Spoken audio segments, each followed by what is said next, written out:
Hi, everyone. Hello, hello. Hi, Bronwyn. Hi. Oh, David Moulton's here. Hi, Aaron, Hannah. Hi, folks. Hello, Orly Bar. How you guys doing? Hi, everyone. Welcome, welcome. We're going to give a few minutes, like 1 minute, for more folks to arrive. In the meantime, put in the chat, where are you from? What is your company? What do you expect to gain? Maybe we could all compliment Chris's really awesome Zoom background. We could all do like a group, like amazing background. Like that would be really cool. Welcome. Hi, Bronwyn. Hello. Hi, everyone. So excited. Panelists, you excited? Woo! Yes. Heck Okay. yeah. I really need some. I say it on literally every webinar. Some of you guys have been on multiple of our webinars. I see it. I say it all every time. We really need some like custom music. Yeah. Oh, David, you were wondering if your mic was hot. Hey, maybe we'll bring you up. Lily, coming from Chicago. Awesome. Thanks for coming. Always be prepared. That's very funny. All right. We'll give it 1 more minute. We're gonna wait, or sorry, it's actually been 1 minute. We're gonna wait like another 10 seconds and then we're gonna get started. So excited to see everyone here. Thank you so much for coming. All right. Gonna do housekeeping first, like we always do. Hi, everyone. Thank you for coming. My name is Gianna Whitver. Our panelists and Steve are going to be introduced shortly. But I am the CEO and co-founder of the Cybersecurity Marketing Society. What is it? If you're on this webinar, hopefully you know a little about us. We are an organization, a member-based organization dedicating to helping cybersecurity marketers be successful however we can. So we do education, networking, parties, a conference. We have repositories and databases of vendors, influencers. We do all sorts of stuff. And our mission in helping marketers be successful is to help cyber companies be successful so we can all be part of keeping the world a safer and better place. And thank you so much for coming to our webinar today. Quick little housekeeping, something I want to share with all of you. Cyber Marketing Con is coming up this November. I know Steve's going to be there. We want you all to be there November 15th through 18th in Austin, Texas.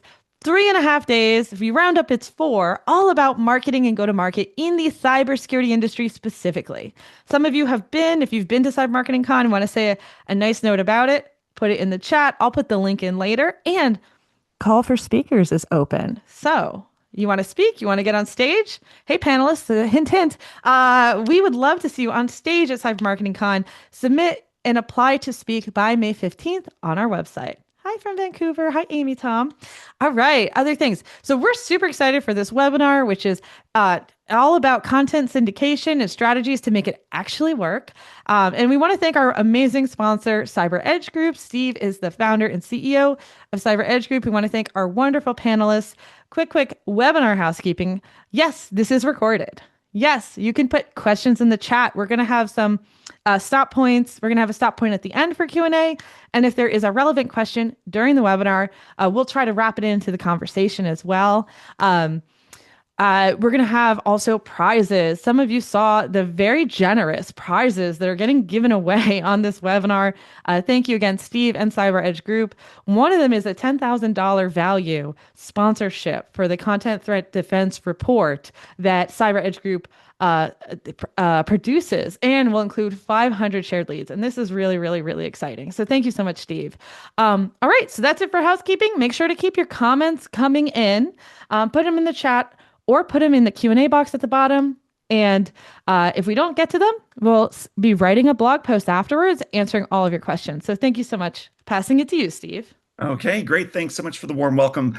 Please, please, please, if you haven't attended Cyber Marketing Con, you have to. You are going to learn so much and you're going to have fun while doing it. It's really an incredible conference. So we do hope to see you there this November. I am going to introduce my panelists in just a moment. I'm so grateful to have them join us.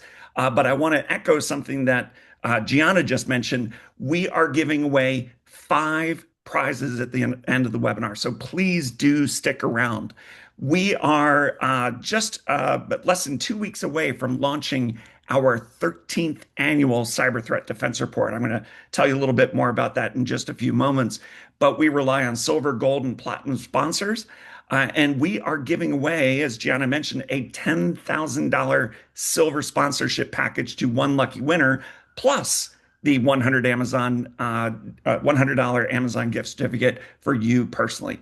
And then four additional people will win Amazon gift certificates as well. So please do stick around to the very end. Before I introduce my panelists, and before we get into our very interactive discussion, I want to spend 5 minutes tops just giving you a little more context about CyberEdge and who we are and how we work with cybersecurity marketers just like you. Been around since 2012.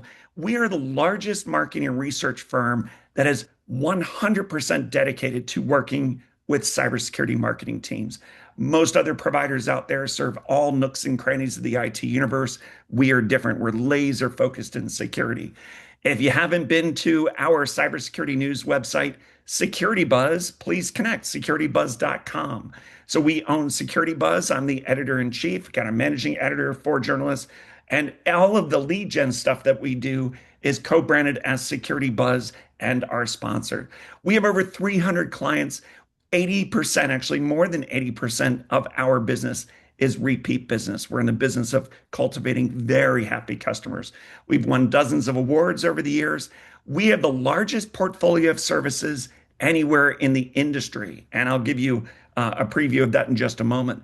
But I do want to say that we work with companies of all different sizes.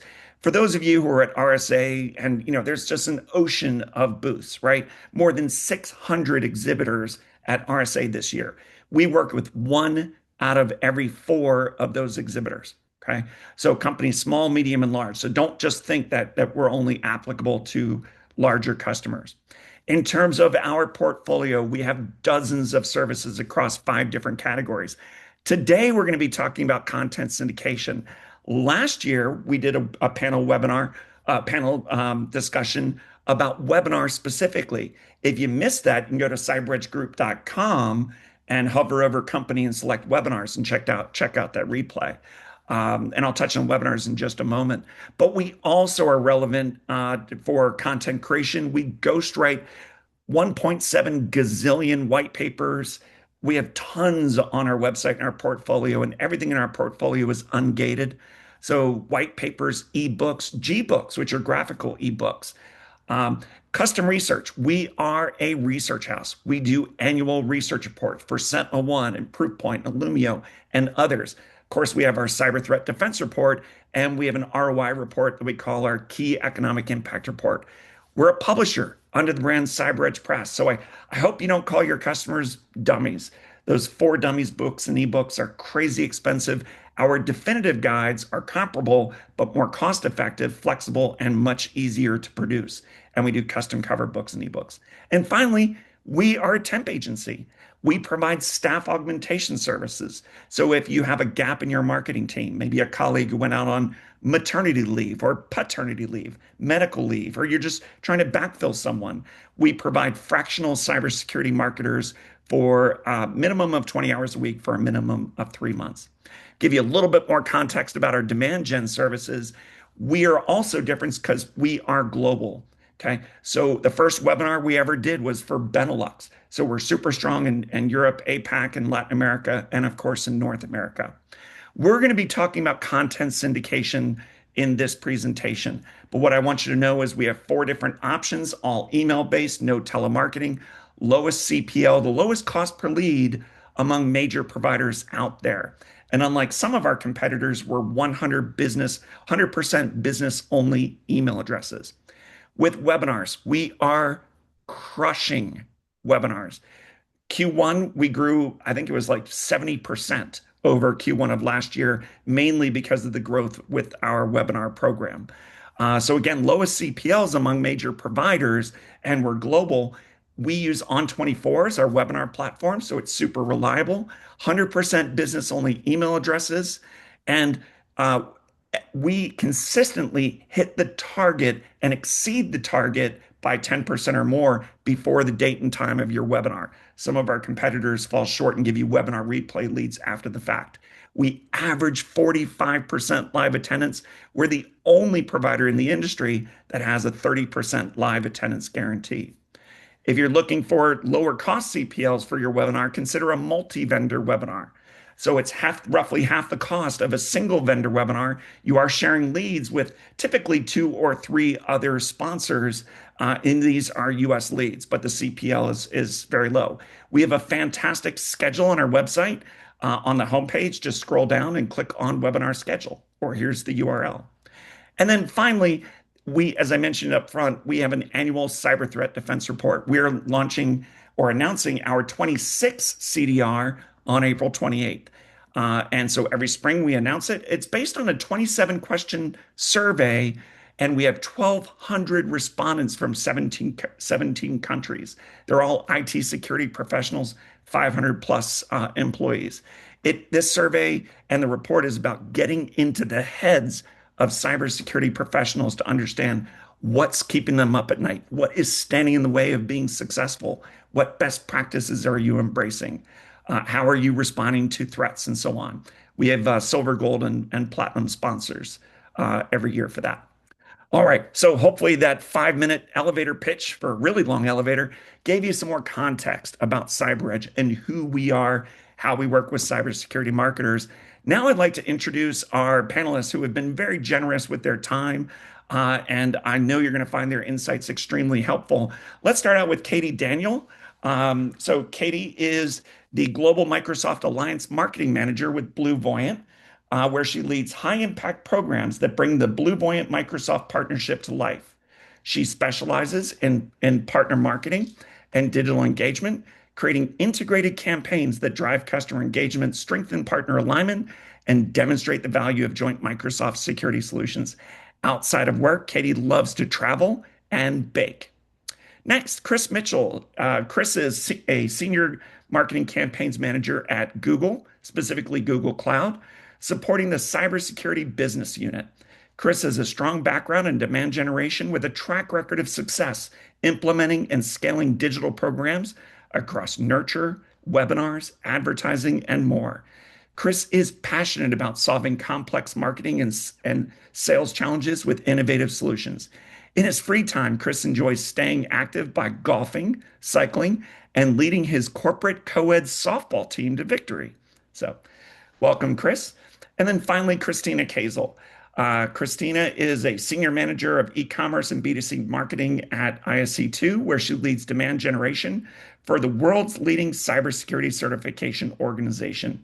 With responsibilities spanning exam acquisition and training revenue, Christina specializes in full funnel campaign strategy, e-commerce marketing, and certification-first positioning that connects security professionals with career-defining credentials.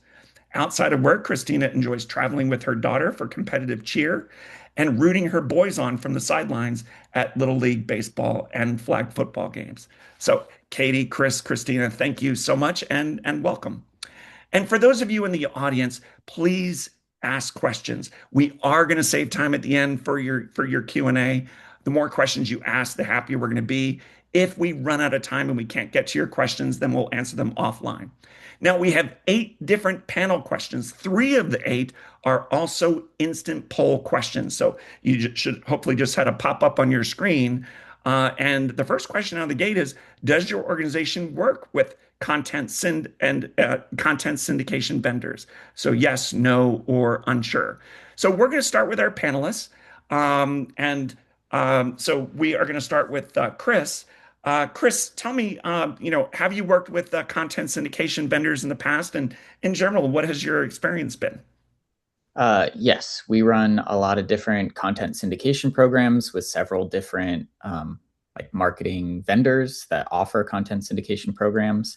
We've had mixed reviews throughout the past. We're constantly iterating and ensuring that the programs run successfully and that we're using the best vendors possible, but we'll get into more of that throughout this webinar. Yeah. By the way, I want to give some credit to Gianna for helping us to construct the webinar title here, Content Syndication Strategies that actually work. I will be the first to say that with some cybersecurity marketers, they're wary about content syndication. And in fact, many, I'm going to say, have been burned in the past by content syndication. And so we're going to talk in this webinar what works, but also we're going to talk about what doesn't work. So thanks for that, Chris. And Katie. Yes, we also use a variety of content syndication vendors um, globally as well. Okay, great. And Christina. Yes, same here. We do it on the B2C and the B2B side as well. Okay, great. All right. So, Gianna, before we move on to the next question, can you do me a favor and show us the instant poll results? You Okay. got it. Yes, 54%, 42%, and 4%. That actually sounds about right to me. So that's interesting. So that gives us a nice baseline. Most security marketers and security vendors are outsourcing content syndication, but it is certainly not a slam dunk. Okay. All right. Question number two, and this is also an instant poll question. What are the top three ways your organization generates new leads? And Gianna, I haven't seen the pop up yet, but maybe, oh, there we go. So the choices here are content syndication, webinars, conferences like RSA and Black Hat, pay per click, advertising, paid media, search engine optimization. Katie, let's start with you for this question. What would you say are your top three in decreasing order of significance? I'm going to concede right now. In most instances, content syndication isn't in the top of the list, but I am curious how this lines up across the board. So the instant poll is going to be very interesting. Katie, what would you say are your top three? Yeah, I think from my side, our top three is definitely like webinars, content syndication, and organic digital advertising, whether that be through our website or social media. Those tend to be our major lead generation buckets at Okay, the great. moment. And Christina. For us, I would say number one would be organic search coupled with SEO driven content. Number two would be paid media, for example, Google search and LinkedIn social PPC. And then the third for us would be content syndication programs. Okay, great. And Chris. Yeah, so it would be webinars and virtual events, then paid media, and then content syndication. Okay, very good. All right, Gianna, drum roll, please.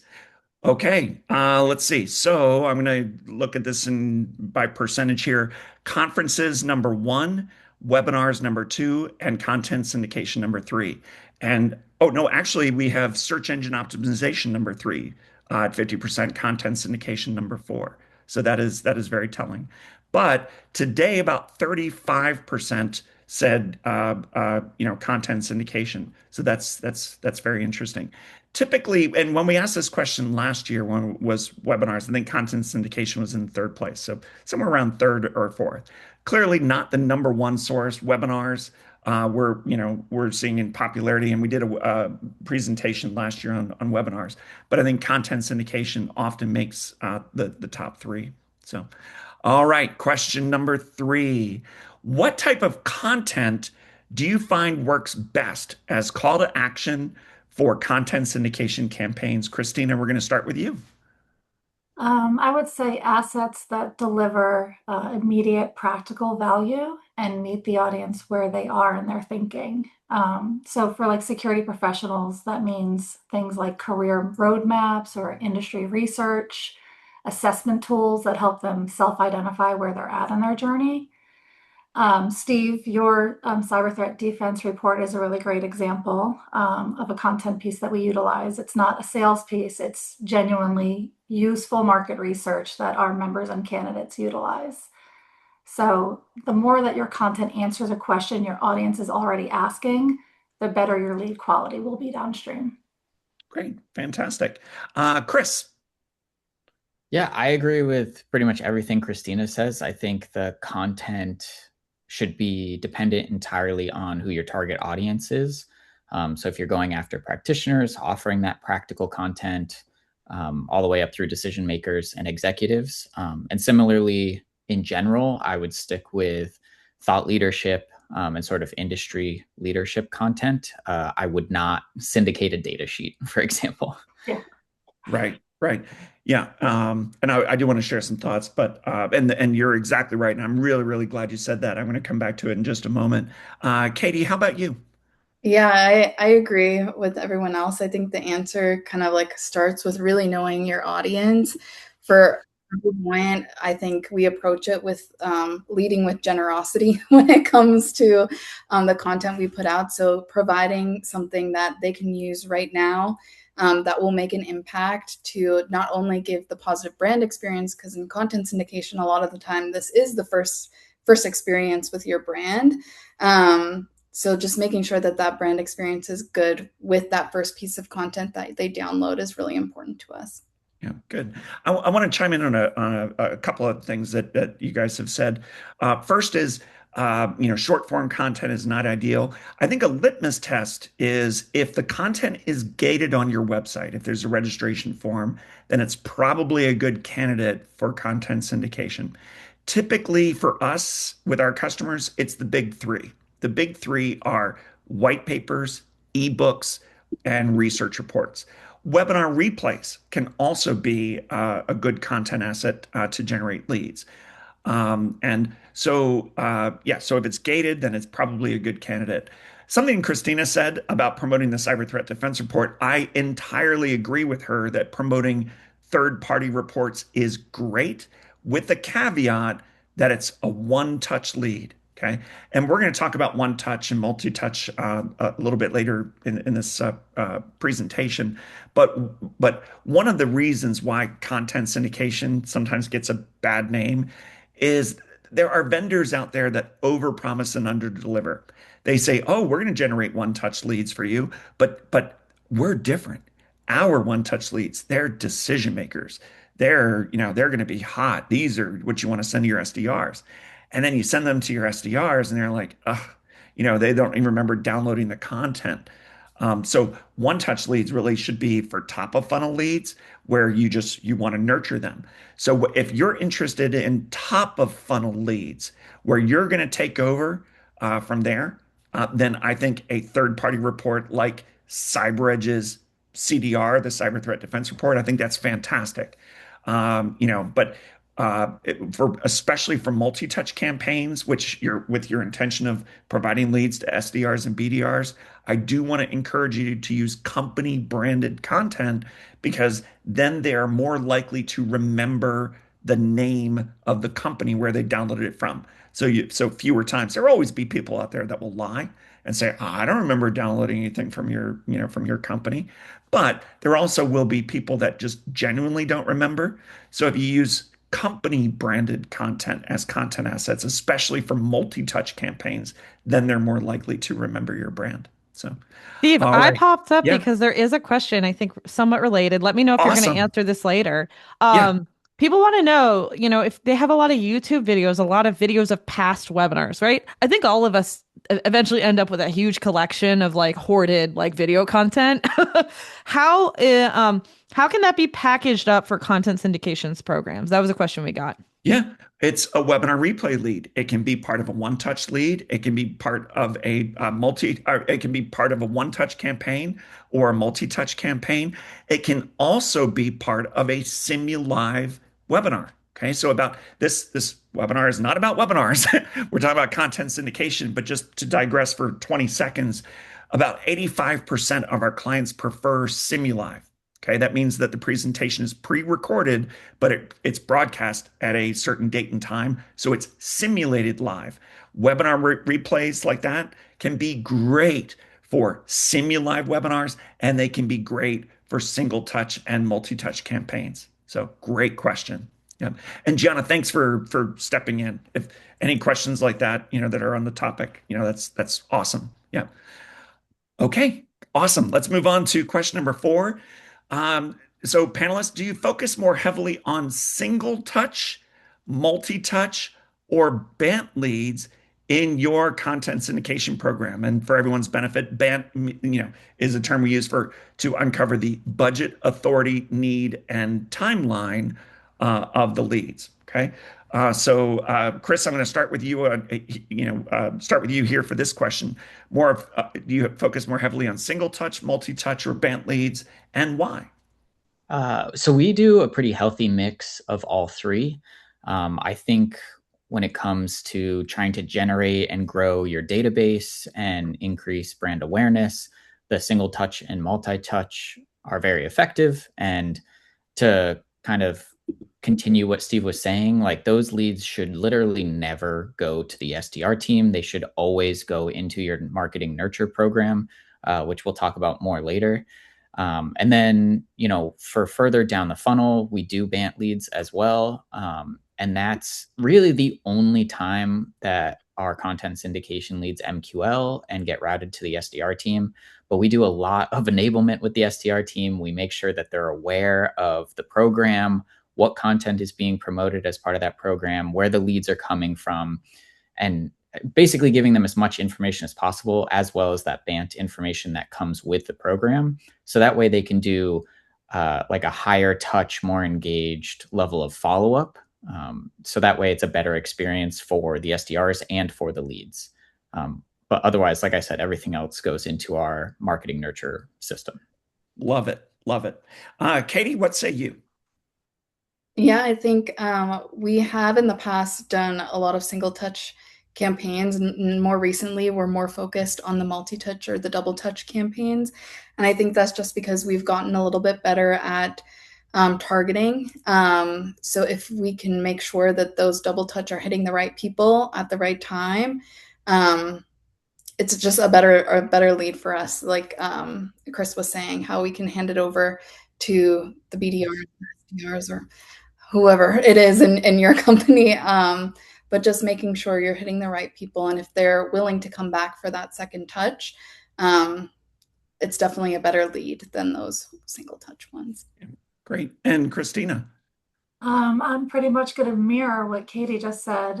We used to do a lot of single touch, but we've been doing a lot more multi-touch because our audience is research driven and the consideration cycle is long. So like a single content download tells you someone's curious, but they're not necessarily ready to buy certification. Right. Multi-touch engagement over time gives you a much clearer signal of the intent. So we lean a little bit more towards the multi-touch. Great. I would say at CyberEdge, representing hundreds of customers, maybe about a third of our content syndications are single touch, about a third are either double or triple touch, and a third are BANT leads. And at CyberEdge, everything is email only, so there's no telemarketing. And with our BANT leads, our BANT leads are double touch to begin with, but we ask to filter questions. There's a difference between a registration form question and a filter question. Filter questions require favorable responses. So if you're a cloud security vendor, for example, we ask, do you have a budgeted project pertaining to cloud security? Yes, within 3 months. Yes, within 6 months, 9 months, 12 months.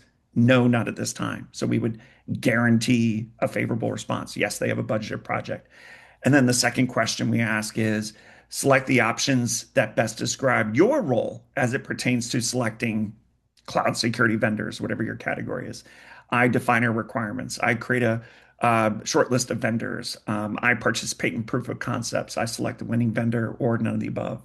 So we guarantee that these BANT leads are double touch. They're going to be warmer, but they claim to have a budgeted project and a role in that buying cycle. So if there's one thing, everybody, this is so important. If there's one thing I want you to take away from this webinar, it's this. Never forward single touch leads to SDRs and BDRs. They're only going to be disappointed. And when they're disappointed, you're going to be disappointed. About a third of the campaigns that we do are single touch, but in every single instance, we make sure that the customer knows that these are top of funnel leads. You need to nurture them. And then once your lead score is up and you turn them to MQLs, then you try to convert them to SQLs with SDRs and BDRs, not before. So if any of you have had a bad experience out there, or if your boss had a bad experience and won't let you do content syndication, ask that person, was it a single touch campaign? Okay. Because if you're looking for warmer leads to pass on, it's got to be multi-touch, preferably triple touch or BANT leads. So, all right. Question number 5. Yeah. I just wanted to say you answered my question, which is I wanted to ask what are the expectations of this? Because I think that is where people get disappointed or they get overpromised and underdelivered. We also have a question that came in the Q&A about what to do with these content syndication leads. A guest, anonymous, wants to know, what are your thoughts on a welcome email before you put them into a nurture sequence? That is basically introducing the company and speaking to the pain points. How do you guys enter your leads into your nurtures? All right. So Chris, I guess we'll start with you. Sure. Um, I guess I've never really done that sort of welcome type email, and not just because I'm at Google now, but even when I was at cyber startups before this. The first email, even if it's like sort of jumping into like the company and the content and our solution and thought leadership and whatever it may be, um, it is still somewhat high level and awarenessy. But I've never honestly tested a welcome type email. Yeah. Katie? Yeah, I don't know that I've done a like hi welcome to our company in the past, but typically what we do instead is like, hey, we know you've downloaded this type of content. We think you're interested in this topic.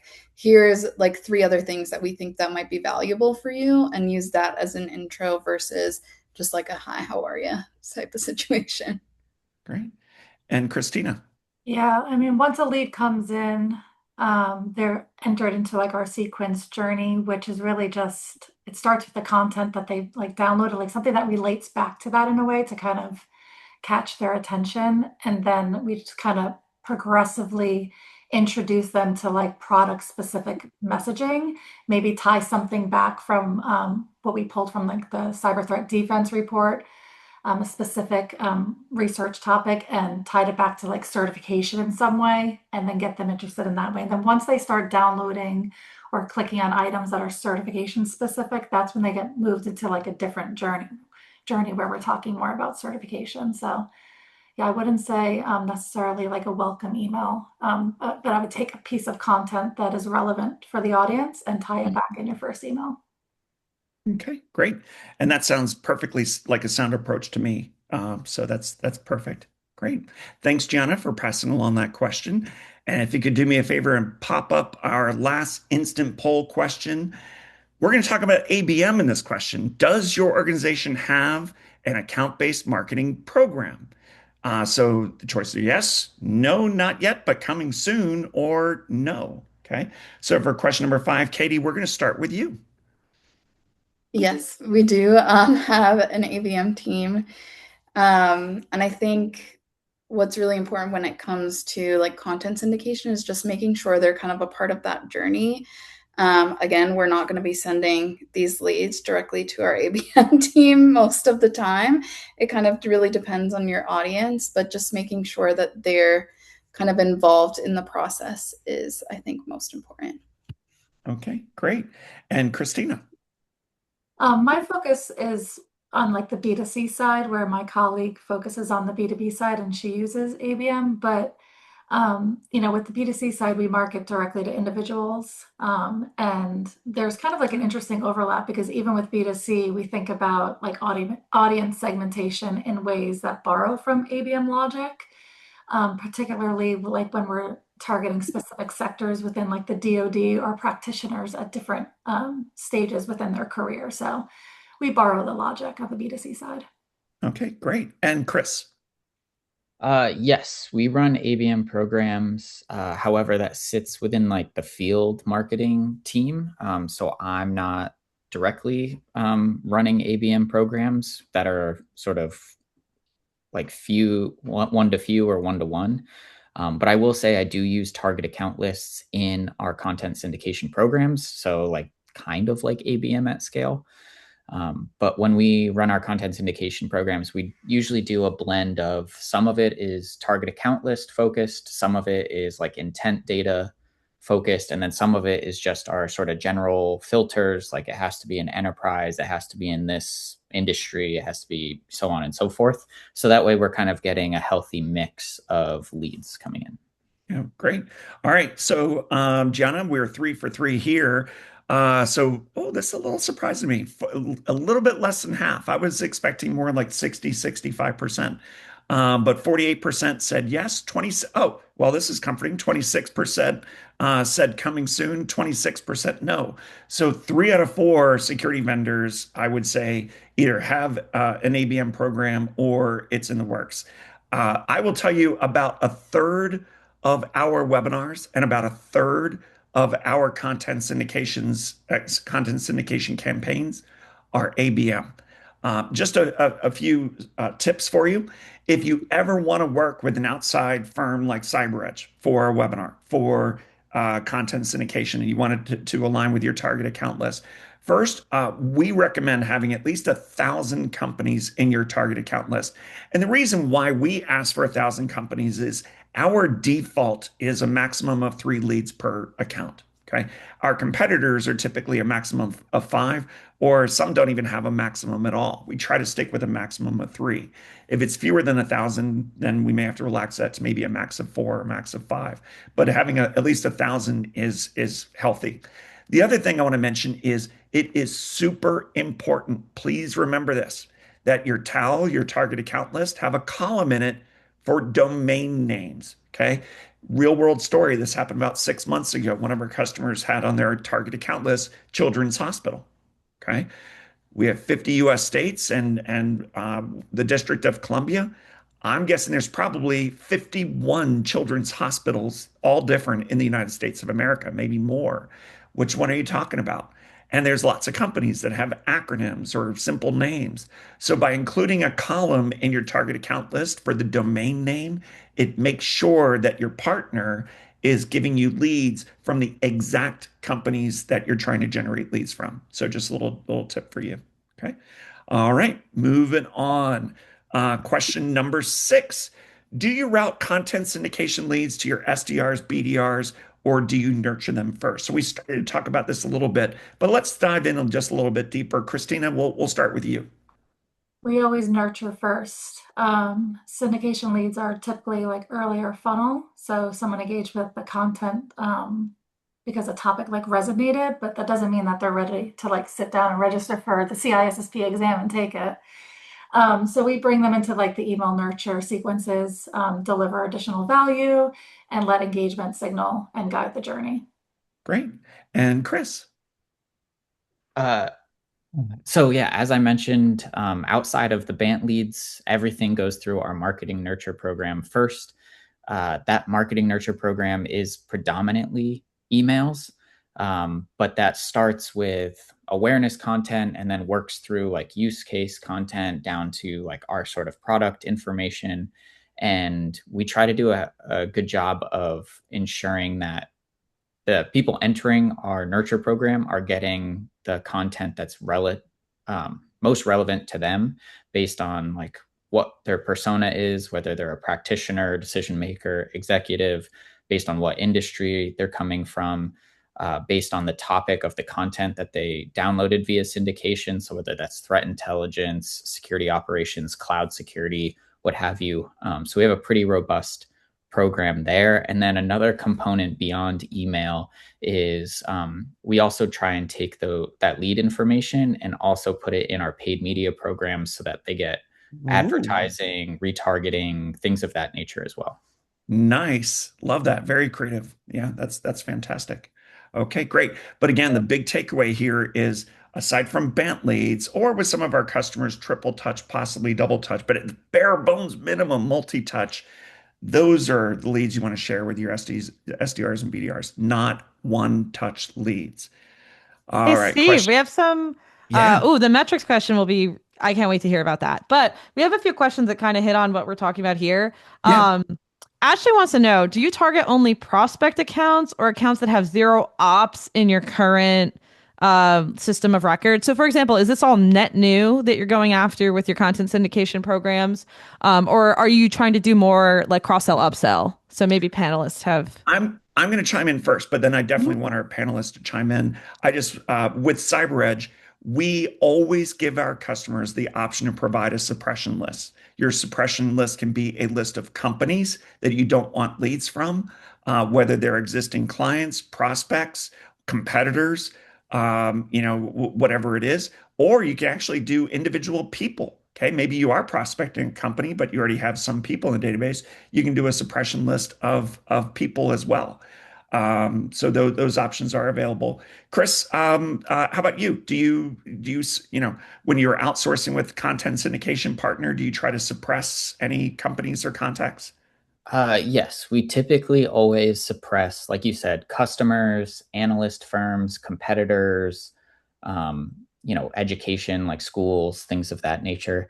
And then it depends honestly on the program. Sometimes we'll also suppress companies that have open opportunities, but whereas we offer a suite of solutions, we might have an open opportunity for our SecOps solution, but we might still include them in a cloud security content syndication program because that's separate. So that's where it gets a little more nuanced, is when it comes to open opportunities. Got it. Great. Katie, what are your thoughts? Yeah, I think for the most part, from my side, we focus on net new. So no open opportunities at the moment. Okay, great. And Christina?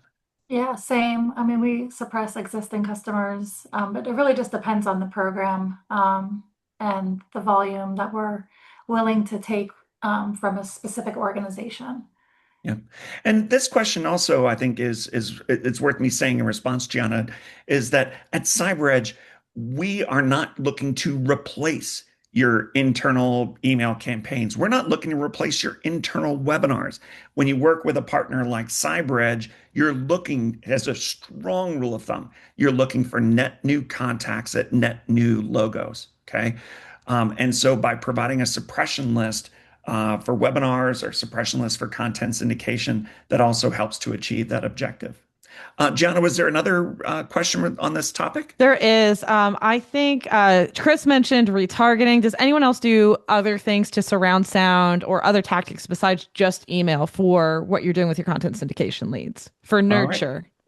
And we're going to save time at the end for lots of general questions like that. But since you asked, Chris, any thoughts?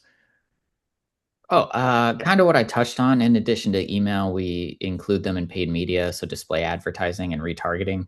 I think if you got to the point where you were including like calls or anything beyond that, then they're going to the SDRs, and that's more than just marketing nurture. Great. Katie. Yes, we also retarget utilizing our LinkedIn ad strategy. So some of the leads from our content syndication will go directly into that. And Christina. Same, we do retargeting ads, to stay visible in front of the leads, that are still doing their research. We do some organic social to reinforce credibility, and keep ICT top of mind. And then also like personalized landing pages, so that it kind of meets them where they are in their journey. Yeah. Okay, great. All right, two more panel discussions, and we're going to wrap up and open it up for Q&A and announce our 5 prize winners. Question number 7, what metrics do you use to measure the success of a given content syndication campaign or program? So for question number 7, we're going to start with you, Chris. Sure. So I would say I'm gold on opportunities and pipeline generated. Those are the two main OKRs for myself. We measure MQLs, but that's not like a primary measurement for us. So when it comes to the content syndication programs, I track the opportunities generated and the pipeline generated and what the ROI is on that based on how much we spent on the content syndication program. But with all of that being said, I do have like slightly different expectations for content syndication programs. Like I would expect our webinars and virtual events to MQL at a higher rate, generate opportunities at a higher rate, and can create pipeline at a higher rate versus content syndication programs. So I have a different ROI goal for content syndication than I would any of our other channels. But those are the metrics I use when it comes to determining if a program was successful or not, or even if a vendor in general that we're working with is successful or not. Great. Katie. Yeah, I think that's an interesting point. I think for me, I view content syndication as that really top of funnel activity. So the goal for me is to get them to take that next step, whether that is responding to a LinkedIn ad or signing up for that next webinar, or in some certain circumstances, setting that meeting with a BDR team or whatever. So for me, it's like how many of those leads that met our target account list take that next step with us. Okay, great. And Christina. Yeah, CPL is kind of like the starting point for us. But really the metrics we care most about are more downstream, like email engagement after the syndication lead, is captured, and then conversion from lead to exam registration. Okay, perfect. Great. All right. And then one more question. Question number 8. As it pertains to content syndication, what is the one thing you know now that you wish you knew when you started working with content syndication vendors? And Katie, we're going to start with you for this. Yeah, that's a good question. I think from when I started content syndication, I mean, we were doing the one-touch leads, so I wish I would have known like the impact of like having this built out with the sales team and having, our SDRs and our sales team kind of all engaged in this process right from the beginning. So making sure we had that flow, I guess, set up right from the beginning. I wish I would have known how important that would have been when I initially started utilizing content syndication. Okay, makes sense. Yes. Christina. I love getting a good deal, and I think, I would get caught up in the cost per lead. And I think what I wish I knew when I started was not to focus so much on the CPL, but focus on the quality of the lead and what you plan to do with it. So like lead quality is really determined by like how you're targeting, like what's in your targeting brief, your content selection, and then your nurture strategy. So, the vendor can get you the lead, but what happens to it next is really on you. So content syndication really is only as good as the ecosystem you build around it. Okay, makes sense. And Chris. Yeah, I would say the exact same thing as Christina. For content syndication to be successful, you need to have the right content, the right targeting.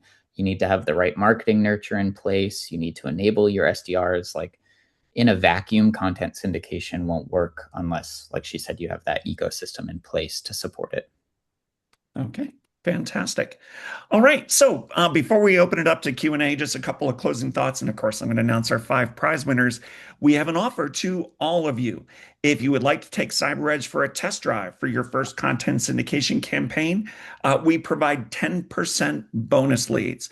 So it's a campaign minimum of 300 leads. So if you were to go with that minimum of 300 leads, then you would be paying for 300, you would receive 330. For your first ever webinar with CyberEdge, whether it's a single vendor webinar or a multi-vendor webinar, we offer you a 25% discount on your first webinar. And you can just drop us an email at info@cyberedgegroup.com. So our winners, so drum roll, please. We have 4 winners that are going to receive $100 Amazon gift certificates. This afternoon, I'm going to send you an email to your work, to the email address that you use to register for this webinar. And then you can tell me if you would like the Amazon electronic gift certificate to be sent to your work email or to your personal email address. So our 4 winners are, in no particular order, Brian with A10 Networks, Aaron with Arctic Wolf, Adam with Clarity, and Max with Yubico. So congrats to all 4 of you. And then for our grand prize winner, who will also receive the gift certificate personally, but for their company, they have the option of accepting a complimentary $10,000 silver sponsorship package to our 2026 Cyber Threat Defense Report that we're announcing on April 28th. This comes with 500 shared US leads. In the future, if you're interested in gold, golds receive 1,000 shared US leads, and then platinums receive 1,500 shared US leads. But the winner of our grand prize is, drum roll please, Amy with Cynet. So congratulations, Amy. You're also going to receive an email from me this afternoon. So congratulations to all 5 of our winners. I'm going to stop sharing PowerPoint in just a moment so that we can open it up for questions from the audience.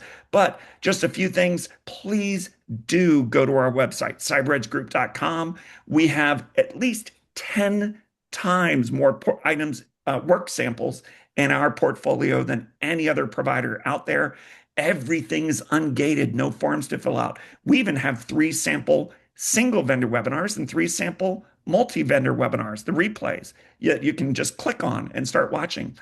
You can also download our media kit from our website. You can request a copy of our 26 pricing guide. There's a menu option that says pricing.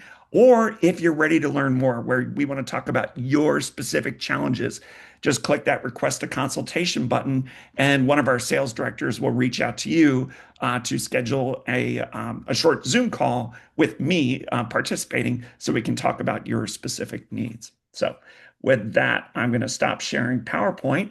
And Gianna, I'm going to turn it back to you. We got at Oh my least gosh, 10 minutes here. I know we have 10 minutes. We have so many great questions that are really juicy. So if we don't hit it, we're going to put it in the post blog wrap up, everybody. You'll get that. You'll get the recording, everything in like a day or so. So I'm not committing to the blog wrap up in a day or so, but you at least get the recording here. Okay. On average, how long does it take content syndication leads to convert into an opportunity? And obviously, you guys give ranges. It would be a good if you feel comfortable sharing. Okay, so if you've noticed, we've been going kind of serpentine, so it's Christina's turn to go first. So Christina, we'll start with you. I mean, it really varies. It just depends on where they are when we actually meet them with the content. So it could vary from the first day that they download the content, they're now interested in certification because they're already thinking about it, or it could take 6 months. So it just really varies. Yeah. Okay, great. And Chris. Yeah, I think similar to what I said in the chat, the velocity expectation for content syndication leads should be lower. Like they will take longer to convert to opportunities than leads coming from your virtual events, physical events. But to Christina's point, that depends entirely on your organization's sales cycle. So, okay, great. And Katie. Yeah, I agree. I think it varies quite a lot. I think some of the campaigns that we run, like we know that they have already invested in a certain technology. So if we're trying to get them like support with deployment, that's going to be a lot faster than, us trying to get them to invest in the platform itself. Like it could take a year to get through that. So it varies a lot. Yeah. Okay, great. Gianna? Yeah, so we have another question. Um, are you feeling pressure to repackage or redefine a quote unquote lead internally, like how you're defining stuff internally, defining leads internally into something more multi-touch or intent driven?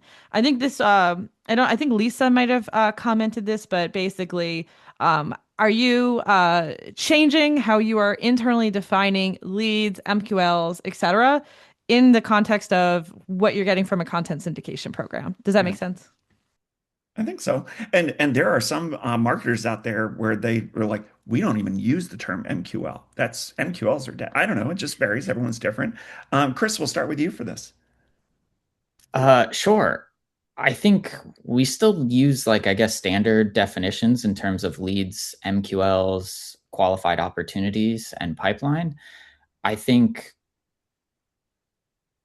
we have like a very robust and built out scoring model. So you have to take multiple actions before you MQL. So like content syndication, again, you're never going to score high enough to MQL and get routed to the SDRs. So if it's, multi-touch syndication program, there's a couple touches, they enter your nurture program, they, click on an asset, they get a retargeted ad on social, and then they go to your website, and then they click around on your website. Like they're taking all of these actions before they MQL. So I don't think any definitions have changed. It's just like what needs to be done in order for them to MQL has grown over time, and it's not as easy to MQL anymore as it may have used to be.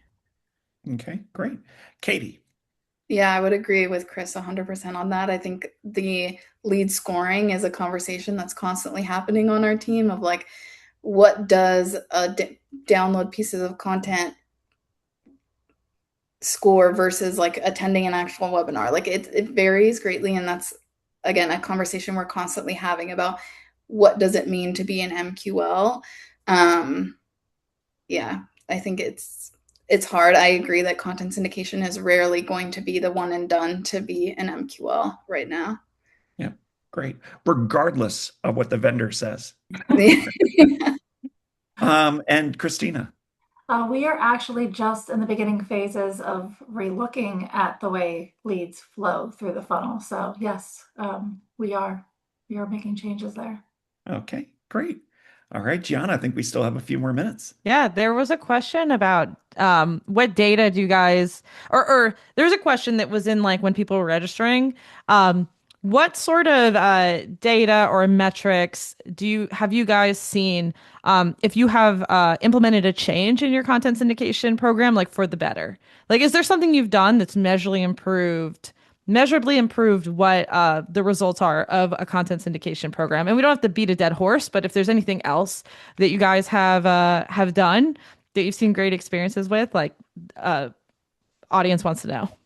Okay. So do you mean like remarketing and like what we talked about earlier, or is there Yeah, something? or anything else, even structurally, programmatically that you've changed, maybe with the vendors or how you buy stuff, how you buy programs. Okay. I would Katie? say, Oh, yeah, Christina, go for it. sorry. I would say moving from looking at single touch leads to multi-touch, we found the quality was a little bit better because they were more engaged. Yeah. Okay, great. And Katie? Yeah, I think in addition to moving to multi-touch, I think being even more targeted with our target account list that we provide, CyberEdge has made a really significant impact on the quality of those leads that we get back. Yeah, great. And Chris? Yeah, I was going to say, similar to Katie, I think it comes down to targeting. And what's had the biggest positive impact on our content syndication programs is really just focusing on the vendors who can deliver cybersecurity leads. Like every content syndication vendor can deliver IT leads, Right. but we know that IT buyers and cybersecurity buyers are not the same. So the vendors who can definitively get to the security personas, those are the ones who are going to be most successful and lead to the most effective programs. Yeah. Every vendor has a starting package, whether it's webinars or content syndication. We're different. Everyone else is IT leads as their default 1+ employee. Our default starting package is IT security leads 500+ employees. Although some of our customers ask us to lower it, like we did a campaign 200 to 1,000 employees, but yeah, but that's a great, also a takeaway. We got to make sure whatever partner you work with, make sure that they're aligning with your ICP and if it's ABM, your target account list as well. I love John? it. That is such a good point. When you are purchasing during negotiations, during contracting, put in the safeguards so that you can reject leads that don't fit your ICP. Like fight. You have to fight. Obviously, you don't have to fight with Steve, but if you work with other vendors, you might have to fight them, which I've definitely had to do. Um, like why is this count as a lead? No. Okay. Zach had a really heavy question. Zach, your question's awesome, but it also makes my stomach hurt. How do you view lead nurturing when it's split across multiple external agencies, such as one handling the BDR efforts and another managing email-driven leads, each with their own processes? Do you see a lack of a unified in-house nurturing strategy as a potential weakness, or is it just as effective to let each agency run their own approach as long as outcomes are strong? That's such a good question in the context. You get a bunch of leads from a content syndication program, and then you have like your BDR agency, your third party agency, your marketing agency, this other agency. Like, how are you managing the flow outward? Chris, you want to kick us off? Sure. I think in an ideal world, at the very least, you have some sort of marketing operations platform like Marketo and sales ops platform like Salesforce, and that at the very least, those two are talking to each other. So that way you can have some understanding of like what's happening with marketing, what's happening with sales. To your point, like I think I've had very different experiences at every company I've worked for. At some companies, marketing was very involved with the BDR team and like helping with create follow-up flows and sort of their outreach cadences versus like now at Google, I'm pretty uninvolved. Like I provide them with like enablement information in terms of like this is the content, this is the messaging, this is where the leads are coming from, but they build their own cadences and it's just worked for them. Like the results have been great. So we're not going to fight it. I think it's when the results aren't good, then you have to try something different. But I think it really depends on what works best for your organization. Great. We're almost at the top of the hour. Katie, what are your thoughts? Yeah, that's a really interesting question. I think that's not something that I've had to, I guess, had challenges with right now because our entire like BDR and email and everything is kind of in-house. So we all work really, really closely together and kind of go through the funnel all together while we're planning out these campaigns. It's not something that I've had to kind of work with agencies in the past for. Christina, closing thoughts? Same as Katie. We haven't had that challenge, so Yeah. I'm sorry that you're going through that. That sounds like a lot Yeah. of something I would want to deal with. Great. So, Gianna, I'm going to turn it over to you to wrap up. Before we do, I really want to thank Christina and Katie and Chris for your time, which is so appreciated, and your valuable insights. This webinar has just been fantastic. But Gianna, thanks to you and also to Maria for everything you do at the Society. And please, please, please, if you aren't already registered for Cyber Marketing Con in November, I promise you, if you've never been, you're gonna want to go every single year. The whole team does a great job. You will learn so much and you will have fun while doing it. It's just so much fun. So we hope to see you in Austin this November. Gianna? Thank you, everyone. Thanks, everyone, for coming. We'll send the video. We have a blog that'll come out answering people's questions. I know we didn't get to one of Lisa's, and we could probably dive deeper on Zach. So we'll definitely send over some post-webinar information to all of you. Feel free to join our upcoming webinars as well. We have more on our website, cybersecuritymarketingsociety.com. Our next webinar will be with a cybersecurity creator, talking all about how he grew his audience and influence. So if you're on that like social side, influencer marketing side, feel free to join us. That'll be next week. And thank you, Steve. We'll see you around. Thanks, everyone. Bye. All Thank right. you. Bye, everyone. Thank you. Have a great day.